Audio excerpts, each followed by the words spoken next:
الحمد لله الحمد لله وكفى والصلاة والسلام على سيد الرسل وخاتم الأنبياء أما بعد فأعوذ بالله من الشيطان الرجيم بسم الله الرحمن الرحيم والذين يؤمنون بما أنزل إليك وما أنزل من قبلك وبالآخرة هم يوقنون صدق اللہ العظیم۔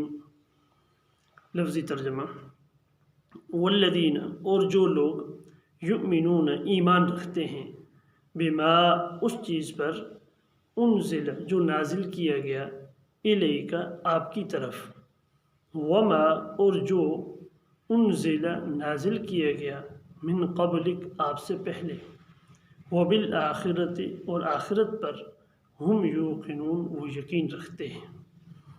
بمحاورہ ترجمہ، اور وہ ایسے لوگ ہیں کہ جو یقین رکھتے ہیں اس کتاب پر یا ان چیزوں پر جو آپ پر نازل کی گئیں، اور اس پر بھی جو آپ سے پہلے نازل کی گئیں، اور آخرت پر بھی یقین رکھتے ہیں۔ گزشتہ درس میں متقی لوگوں کی صفات کا تذکرہ چل رہا تھا۔ پیچھے ہم نے پڑھا کہ متقی یہ قرآن کریم جو کتاب ہے، ہدی للمتقین، متقی لوگوں کے لیے ہدایت ہے، رہنمائی ہے، متقی لوگوں کو راستہ دکھانے والی ہے۔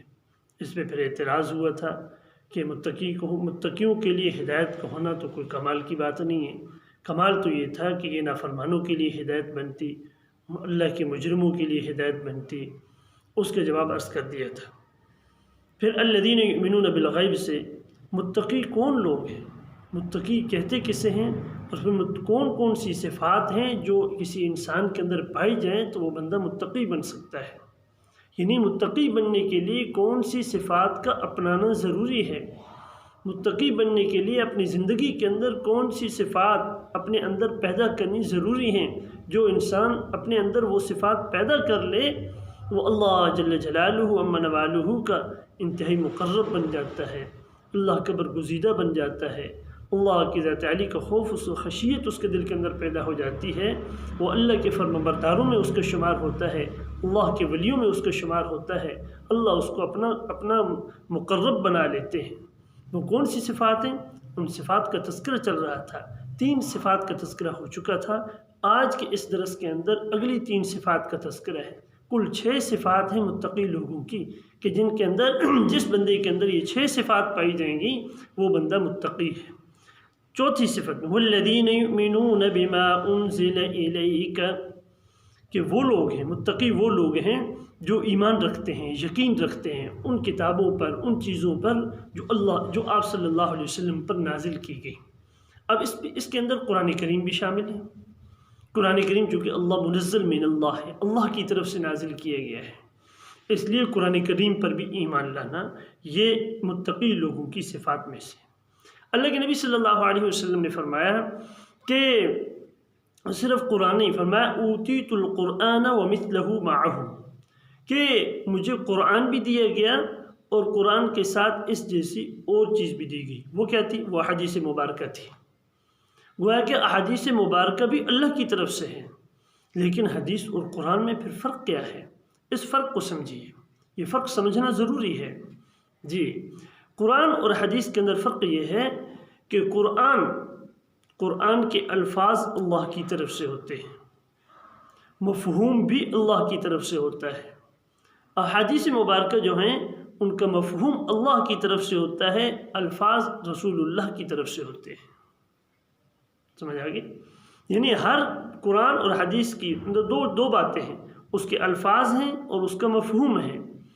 الفاظ مفہوم دونوں کا، قرآن کا بھی اور حدیث مبارکہ بھی کبھی دونوں کا مفہوم اللہ کی طرف سے ہے، لیکن الفاظ، قرآن کے الفاظ اللہ کی طرف سے ہیں، وحی اللہ کی طرف سے جو اترتی ہے، جن الفاظ کے ساتھ اترتی ہے، انہی الفاظ کے ساتھ جو اللہ کے محبوب صلی اللہ علیہ وسلم بیان کرتے ہیں وہ قرآن ہے۔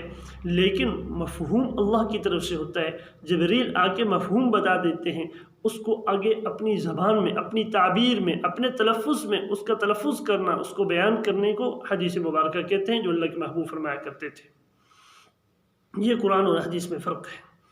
اور ان پر ایمان رکھنا، جیسے قرآن کریم کا منکر کافر ہے، اسی طریقے سے مجموعہ احادیث کا، کسی ایک حدیث کا نہیں، بات توجہ سے دھیان سے سنیں، مجموعہ احادیث کا منکر کافر ہے، یہ پکی بات ہے۔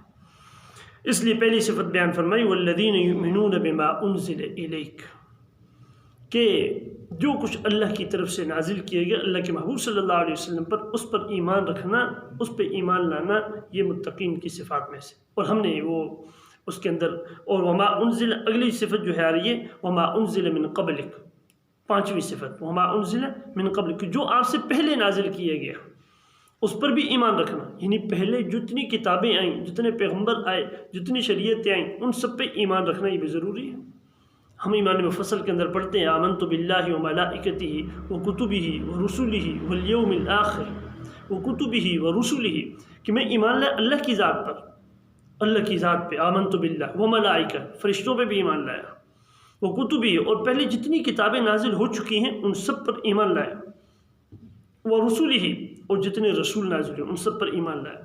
ہمارا ایمان ہے، آج بھی ہمارا یقین ہے، ایک مومن، ایک ایمان والے کا جو اللہ کی ذات پہ ایمان رکھتا ہے، اس کے ایمانیات میں سے ایک بات یہ بھی شامل ہے کہ پہلے جتنی بھی کتب، آسمانی کتب نازل ہوئی ہیں، وہ جب تک ان کے اندر تحریف نہیں ہوئی تھی، وہ منزل من اللہ، اللہ کی طرف سے منزل من اللہ تھی، اللہ کی طرف سے اتاری گئی تھی، وہ برحق تھیں، اپنے اپنے وقت کے اندر وہ جس نبی پہ اتری تھیں وہ نبی برحق، اور وہ کتب، وہ کتاب برحق، وہ صحیفہ برحق۔ جب اس کے اندر رد و تحریف ہو گئی، ان کے ماننے والوں نے، ان کے علماء نے تحریف کر ڈالی، تو پھر اب وہ کتاب نہیں رہی جو اللہ کی طرف سے اتری تھی۔ اس لیے یہاں فرمایا کہ وما انزل من قبلک، متقی لوگوں کی پانچویں صفت، آج کے درس کی دوسری، اور ویسے کل پانچویں صفت یہ وما انزل من قبلک، جو اللہ کی طرف سے نازل کیا گیا اس پر بھی ایمان رکھتے ہیں۔ یہاں ایک بات یاد رکھیے، یہاں یہ کہا پیچھے کہا چوتھی صفت والذین یؤمنون بما انزل الیک، پھر فرمایا وما انزل من قبلک۔ دیکھیں اللہ تعالیٰ، یہ ایک ختم نبوت کی دلیل ہے۔ وہ کیسے؟ کہ یہاں یہ کہا گیا کہ متقی وہ لوگ ہیں جو ایمان رکھتے ہیں اس چیز پر جو آپ پر نازل کیا گیا، اور اس چیز پر جو آپ سے پہلے نازل کیا گیا۔ پہلی جتنی کتب آئی ہیں ان ساری کتب کے اندر یہ بتایا گیا تھا کہ قرآن کی صفات کو بیان کیا گیا تھا، اللہ کے نبی کی صفات کو بیان کیا گیا۔ بعد میں ایک نبی آنے والے ہیں، ان پر ایمان لانا ضروری ہے۔ اگر حضور نبی کریم صلی اللہ علیہ وسلم کے بعد کسی نبی نے آنا ہوتا تو اللہ یہاں یوں فرماتے وما انزل من قبلک ومن بعدک، لیکن بعدک نہیں کہا، صرف کہا من قبلک۔ تو اس سے پتہ چلا کہ آپ صلی اللہ علیہ وسلم آخری نبی، آپ پر نازل ہونے والی کتاب آخری کتاب، یہ امت آخری امت، اس کے بعد کوئی امت نہیں، اس کے بعد کوئی نبی نہیں، اس کے بعد کوئی کتاب نہیں۔ اس لیے ہمارا عقیدہ ہے حضور نبی کریم صلی اللہ تبارک و تعالی علیہ وسلم آخری نبی ہیں، آپ کے بعد کوئی نبی نہیں۔ اگر آج کے کسی دور کے اندر کوئی آپ صلی اللہ علیہ وسلم کی بعد نبوت کا دعویٰ کرتا ہے تو اپنے دعوے کے اندر جھوٹا ہے، کذاب ہے، کافر ہے، لعنتی ہے۔ اور چھٹی صفت بیان کی وبالآخرۃ ہم یوقنون، اور آخرت پر یقین رکھتے ہیں۔ ہاں، آخرت، قرآن کے جتنے بھی بنیادی مسائل ان میں سے ایک مسئلہ آخرت کا بھی ہے۔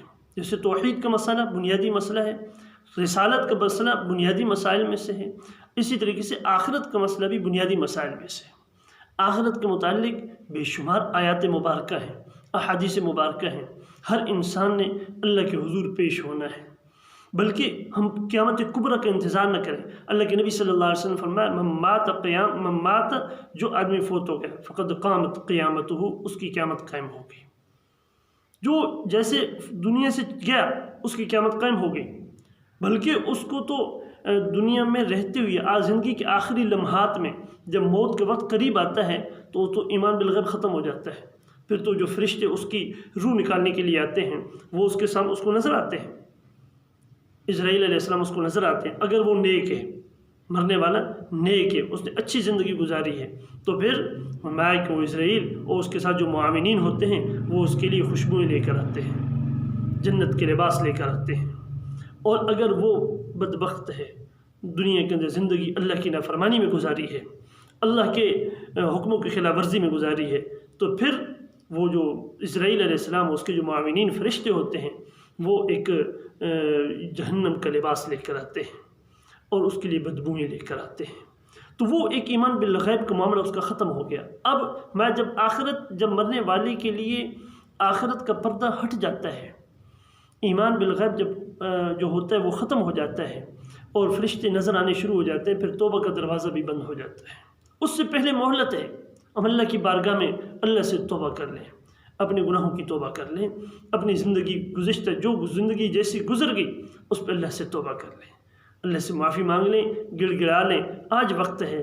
آج جب تک اس زندگی اس 6 فٹ کے جسم کے اندر سانس ہے تو چانس ہے. سانس ختم، چانس ختم.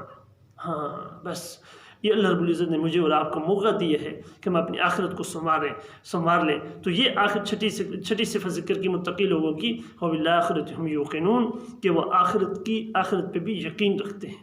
اور ہمارا بھی یہ عقیدہ ہے الحمدللہ کہ آخرت قائم ہوگی، اللہ کے حضور پیش ہونا ہے، قبر ہے، حشر ہے، اللہ کے حضور پیش ہونا ہے. اپنے کیے گئے اعمال کا جزا و سزا وہ اللہ کے حضور میں ہے.